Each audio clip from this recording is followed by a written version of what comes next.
Hello students, in this lecture video we will study exact differential equations. First take a look at the definition.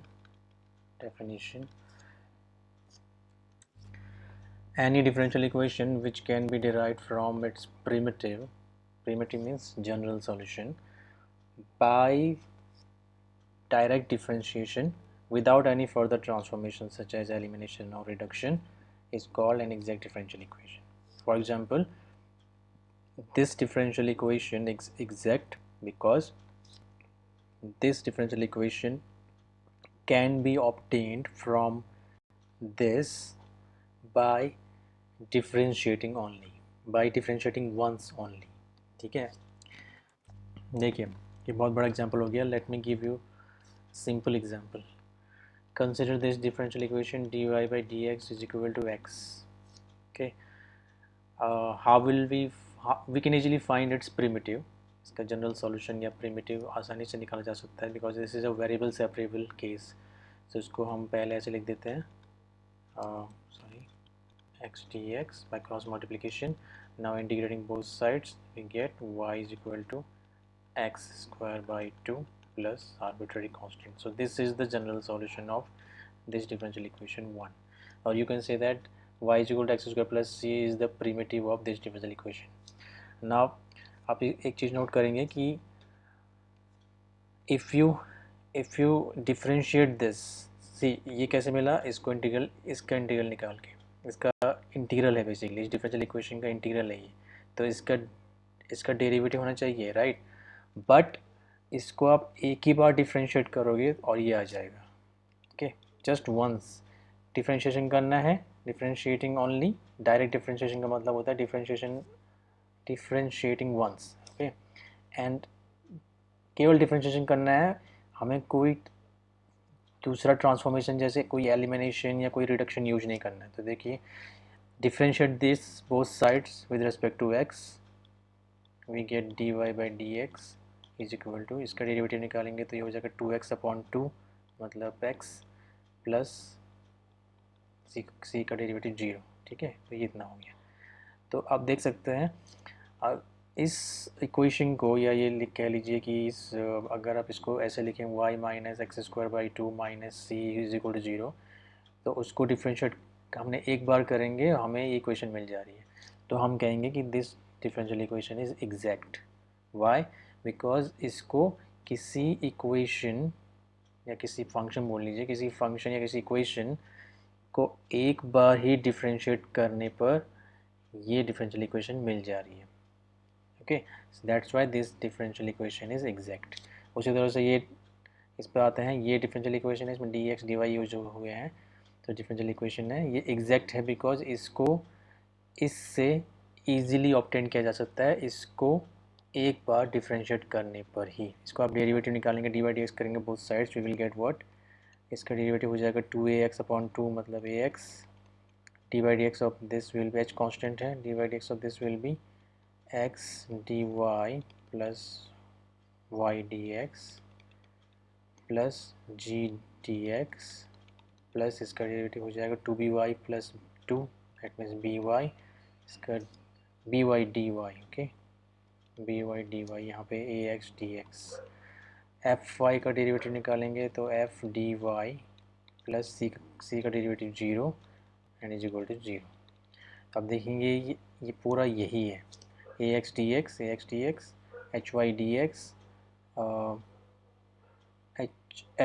dx, और भी आपको सारे term मिल जाएंगे. तो आपने देखा, इसको हमने एक बार ही डिफरेंशिएट किया,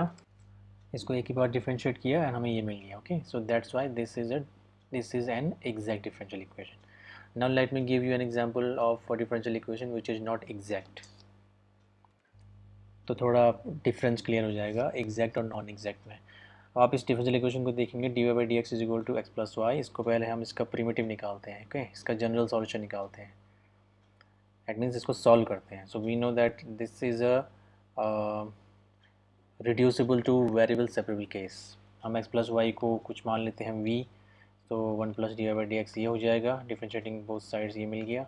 यहाँ से d y by d x की वैल्यू आ जाएगी d v by d x -1.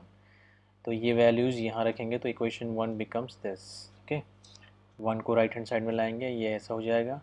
Now cross multiply करेंगे तो ये वेरिएबल सेपरेबल डिफरेंशियल इक्वेशन हो गई, और integrating both sides we will get, इसका इंटीग्रल हो जाएगा log of 1 plus v is equal to integral of x plus arbitrary constant. Then we will put the value of v back here, v is equal to x plus y था, ये हो जाएगा log of 1 plus x plus y is equal to x plus c। ये हो गया primitive, या जगह क्यों कहिए कि general solution of differential equation 1। Now आप देखेंगे इसको अगर इसको एक बार डिफरेंशिएट करने पर ही ये इक्वेशन 1 आ जाती है तो इक्वेशन 1 एग्जैक्ट डिफरेंशियल हो जाएगी, एग्जैक्ट डिफरेंशियल इक्वेशन। बट आप देखेंगे ऐसा नहीं हो रहा है, इसका एक बार डिफरेंशिएशन करेंगे तो what will be get, left hand side का डी बाई एक्स करेंगे तो पहले लॉग ऑफ दिस का डेरिवेटिव करेंगे 1 अपॉन इतना, then d by d x of this हो जाएगा 0 plus 1 plus d by d x, ये हो जाएगा equal to d by d x of this is 1 plus 0, ये हो गया।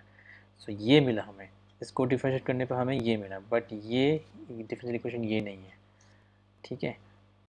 हाउएवर इसको अगर थोड़ा और आगे सिंप्लीफाई करें, 1 प्लस एक्स प्लस वाई को क्रॉस मल्टीप्लाई करके यहाँ लाएं, ये ऐसा हो जाएगा। उसके बाद हम एलिमिनेशन कर रहे हैं, 1 एलिमिनेट हो गया, then we are getting the differential equation 1 d by d x is equal to x plus y. तो बेसिकली आपने देखा कि यहाँ से इसको डिफरेंशिएट करने, देखिए इसको डिफरेंशिएट करने पर ये तो आना ही है, बट अगर केवल डिफरेंशिएट करने पर ही डायरेक्टली ये आ जाए तब तो ये डिफरेंशियल इक्वेशन एग्जैक्ट हो गई, और अगर डायरेक्टली नहीं आता है तो कुछ सिंप्लीफिकेशन करने के बाद तो यही आना है, बिकॉज इसका इंटीग्रल ये है तो इसका डेरिवेटिव ये होना ही होना है। ओके, तो यहाँ पे आप देख सकते हैं केवल डायरेक्ट डिफरेंशिएशन करने पर हमें डिफरेंशियल इक्वेशन नहीं मिली, लेकिन हम आगे थोड़ा और सिंप्लीफाई किया हमने, को थोड़ा और एलिमिनेशन किए और हमको डिफरेंशियल इक्वेशन मिल गई। सो ये इक्वेशन एग्जैक्ट डिफरेंशियल इक्वेशन नहीं है, बिकॉज एलिमिनेशन वगैरह ये लिखा है यहाँ पे, विदाउट एनी एलिमिनेशन और विदाउट एनी रिडक्शन होना चाहिए था। हमने एलिमिनेशन कर लिया, या यूँ कहीं ये रिड्यूस कर दी डिफरेंशियल इक्वेशन को, है ना, ये इसको और रिड्यूस कर दिया, रिड्यूस मतलब थोड़ा और सिंप्लीफाई कर दिया। तो अगर ये डिफरेंशिएट करके ही डायरेक्टली एक बार डिफरेंशिएट करने पर ही हमें डिफरेंशियल इक्वेशन मिल जाती है तो वो डिफरेंशियल इक्वेशन एग्जैक्ट कहलाती है, अदरवाइज नॉन एग्जैक्ट। तो ये डिफरेंशियल इक्वेशन नॉन एग्जैक्ट है, एग्जैक्ट डिफरेंशियल इक्वेशन नहीं है। Alright, so now the question is कि अगर आपको कोई डिफरेंशियल इक्वेशन दी है तो और आपको पता करना है कि वो एग्जैक्ट डिफरेंशियल इक्वेशन है या नहीं है। तो अभी तक आप ये समझ जाओगे कि एग्जैक्ट डिफरेंशियल इक्वेशन होने का मतलब है कि कोई ऐसा फंक्शन होना, कोई ऐसा y is equal to function होना कि इसको हम एक बार डिफरेंशिएट करें और हमारी डिफरेंशियल इक्वेशन मिल जाए। बट ऐसा y is equal to f x ढूंढना बहुत टफ है, आसान नहीं है। इसीलिए हमें ज़रूरत पड़ती है इस नेसेसरी एंड सफिशेंट कंडीशन की, जो हमें कोई इक्वेशन अगर इस फॉर्म में दी है m d x plus n d y is equal to zero, let me write it here, m d x plus n d y is equal to zero, कोई डिफरेंशियल इक्वेशन इस form में अगर दे रखी है जहाँ पर m और n functions of x and y हैं।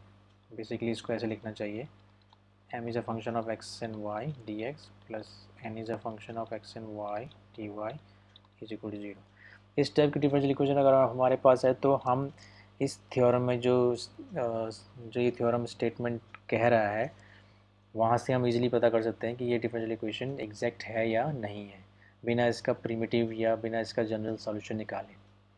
कैसे? The necessary and sufficient condition for the differential equation m dx plus n dy is equal to 0 to be exact is this. This is the necessary and sufficient condition कि del m y is equal to del n x होना चाहिए okay. तो ये equation is exact if and only if this, ये है basically ये जो ये थ्योरम बोल रही है। इसका प्रूफ एग्जाम में नहीं आएगा, बट ये रिजल्ट ही है जो आपको यूज करना है। एग्जैक्ट डिफरेंशियल इक्वेशन टॉपिक में जितने भी क्वेश्चन आएंगे उसमें ये रिजल्ट बहुत इंपॉर्टेंट है।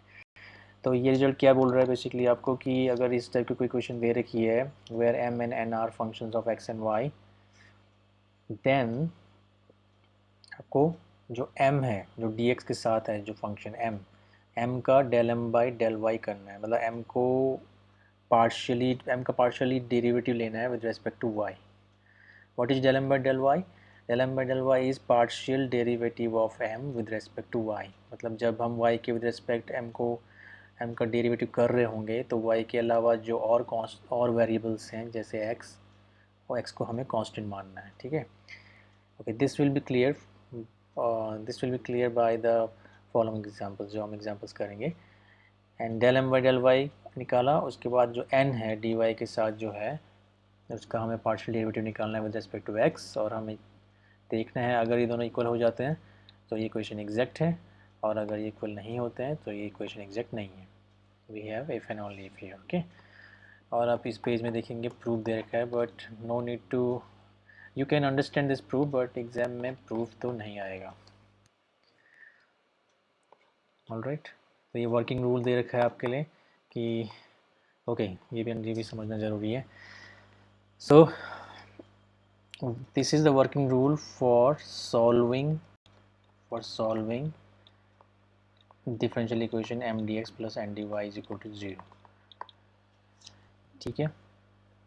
Solving exact differential equation of this form, ठीक है। अगर इस टाइप की डिफरेंशियल इक्वेशन आपको दे रखी है और वो एग्जैक्ट है तो उसको सॉल्व कैसे करेंगे, उसका वर्किंग प्रोसीजर है। सबसे पहले हम चेक करेंगे del m by del Y and del n by del x same है कि नहीं। एक और चीज़, del m by del Y को हम एम वाई भी बोलते हैं, y यहाँ पे सबस्क्रिप्ट में है, ओके। ये एम वाई नहीं है, ओके, दिस इज़ m और y सबस्क्रिप्ट में है। So M Y is equal to N X check करना होता है, N X means del n by del x। ये अलग नोटेशन से जो आपको याद रखने हैं। So first we show this, एक बार शो कर दिया तो यहाँ से गारंटी हो जाएगी कि ये इक्वेशन एग्जैक्ट है, ओके। एंड देन एक बार हमें पता चल गया ये इक्वेशन एग्जैक्ट है, तो एग्जैक्ट डिफरेंशियल इक्वेशन जो इस टाइप की एग्जैक्ट डिफरेंशियल इक्वेशन होती है उसका जो जनरल सॉल्यूशन होता है वो ये होता है, ये आपको याद रखना है, ठीक है। इंटीग्रल m dx वेयर, मतलब y को हमने इंटीग्रेट करना है with respect to x where y is constant, sorry m को हमें इंटीग्रेट करना है with respect to x where y is constant, y को कांस्टेंट मानना है इस पूरे इंटीग्रल के दौरान y को कांस्टेंट मानना है, plus integral of terms of y, sorry terms in, ये गलत लिखा है बट टर्म्स इन n होना चाहिए था, terms in n not containing x, n के वो टर्म्स जिसमें x नहीं है, और उन सारे टर्म्स को यहाँ लिखने के बाद इस पूरे फंक्शन को हम y के विद रिस्पेक्ट इंटीग्रल कर लेंगे और is equal to arbitrary constant, okay. तो ये आपको याद रखना है। Okay, let me repeat it again. Integral m dx where y is constant plus integral terms of n not containing x dy is equal to c. So let's take a look at the first example. ये equation दे रखी है, solve this differential equation। आप देखेंगे ये, okay, let me check, यहाँ पे एक मिस्टेक है, टाइपो है, this should be dx। तो आप देखेंगे this is like m dx plus n dy, m है हमारा ये पूरा, remember m was function of x and y। when I say that m is a function of x and y, तो इसका मतलब ये नहीं है कि m में x भी होना चाहिए y भी होना चाहिए, ओके। m ये भी हो सकता है, okay, m can also be this and m can also be this। m is a function where we can have only x or we can have only y or we can have both x and y, all right।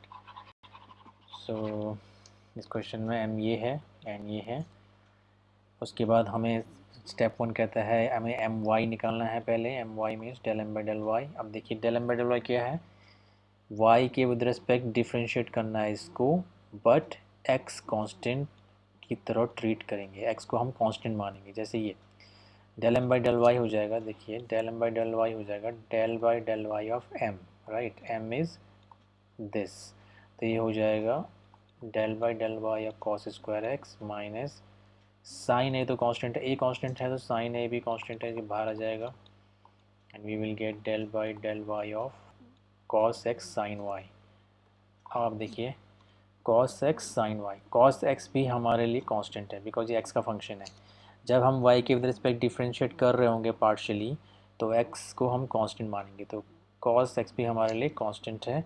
सो इसको भी हम derivative को बाहर रख सकते हैं, cos X del by del Y of sine Y. Okay, हाँ cos, okay cos square X भी कांस्टेंट था यहाँ पे, तो कॉस स्क्वायर एक्स को भी बाहर रख सकते थे, यहाँ पे 1 रख सकते हैं। Anyways cos square x constant है, कांस्टेंट फंक्शन का कांस्टेंट का डेरिवेटिव निकाल रहे हैं हम, तो ये 0 हो जाएगा।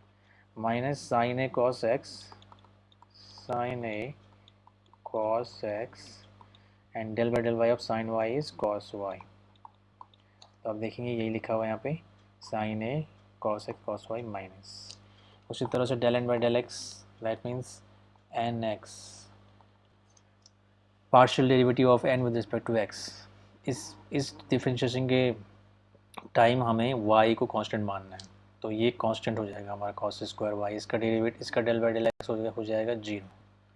ओके वैसे यहाँ पर साइन ए कॉस वाई, ये साइन ए कॉस वाई तो कांस्टेंट हो गए, और साइन एक्स का डेल बाई डेल एक्स करेंगे तो कॉस एक्स हो गया, तो ये हो गया del N by del X. And you will see that sine A cos X cos Y minus के साथ साइन ए cos X cos Y minus के साथ, so we can see that this equal to this, hence जो ये equation दे रखी है ये एग्जैक्ट है। Okay, it is written here this, hence the equation is exact, so its solution will be given by, remember the formula, integral m dx where y is constant plus integral terms of n not containing x, or you can write terms of n free from x, n के वो terms जिसमें x नहीं है, जो x से free हैं, dy is equal to c, यहाँ पर dx, यहाँ पर dy। सो m हमने यहाँ लिख दिया, this is m dx plus integral n के हमने वो देखिए n क्या था हमारा, n was this was n, इसमें दो टर्म्स हैं, एक और दो, हमें वो टर्म लेना है जिसमें जो x से फ्री है, जैसे cos स्क्वायर y, इसमें x नहीं है तो एक cos स्क्वायर y लेंगे, और ये जो सेकंड टर्म है यहाँ से यहाँ तक इसमें x आ रखा है, साइन x का फंक्शन आ रखा है। ओके, तो x या x का फंक्शन आता है तो हमें इसको इग्नोर करना है, ये वाला टर्म हम नहीं लेंगे बिकॉज इसमें x आ रखा है, so we will take only cos square y, alright, cos square y dy is equal to c। उसके बाद आपको देखो cos स्क्वायर y का इंटीग्रल, तो इन्होंने ये इंटीग्रल इतना कर रखा है, इसको ऐसे कर रखा है, ठीक है। cos square y is this because cos 2y क्या होता है, cos 2y is 2 cos square y minus 1, तो यहाँ से cos स्क्वायर y आ जाएगा इतना, इसको ऐसे लिखा फिर इसका इंटीग्रल निकाल दिया। बट यहाँ पे ये ध्यान देने की ज़रूरत है कि जब हमें ये इसका इंटीग्रल निकाल रहे होंगे with respect to x, then we need to treat y as a constant, y को कांस्टेंट की तरह ट्रीट करना है। तो ये दो इंटीग्रल में ब्रेक कर सकते हो आप, integral of this minus integral of this. Okay, तो cos स्क्वायर एक्स का इंटीग्रल, फिर जैसे यहाँ पे cos स्क्वायर y का निकाल रहे हैं, cos स्क्वायर एक्स को भी इन्होंने ऐसे कर दिया। एंड यहाँ पर आप देखेंगे साइन ए तो कांस्टेंट है ही, साइन y भी कांस्टेंट ही रहेगा बिकॉज हम y कांस्टेंट मान रहे हैं इस फर्स्ट इंटीग्रल के लिए, तो साइन y कांस्टेंट है, तो ये हो जाएगा minus sine a sine y और cos x, इसको फिलहाल उन्होंने ऐसे ही रखा है। ओके, यहाँ पर इंटीग्रल निकाला है, देखिए इसका इंटीग्रल हो जाएगा ये एक्स के वजह पर निकाल रहे हैं, तो 1 का इंटीग्रल x, cos 2x का इंटीग्रल sin 2x बाई 2, और इसका इंटीग्रल हो जाएगा, देखिए sine a sine y constant थे, cos x का इंटीग्रल हो गया sin x। Alright, so this is, ये भी ऐसे कर दिया, 1 का integral with respect to y is y, cos 2y का integral with respect to y is sin 2y by 2 is equal to c। अब आप चाहे यहीं पे इसको छोड़ सकते हैं कि this is the answer, but अगर आप ठीक से देखें तो इसको थोड़ा और सिंप्लीफाई कर सकते हैं आप, you can multiply both side by 2, ताकि ये 2 यहाँ से डिनोमिनेटर में ना रहे, ठीक है। So we will get, actually ये 4 से मल्टीप्लाई कर रहे हैं दोनों साइड, नो प्रॉब्लम, 4 से मल्टीप्लाई कर लेते हैं, so we will get 2x plus y या फिर 2x plus 2y, you can check it yourself, ये इतना आएगा. So this is the answer and this is also the answer. कहीं कहीं पे भी आप आंसर को एंड कर सकते हैं. So this is it.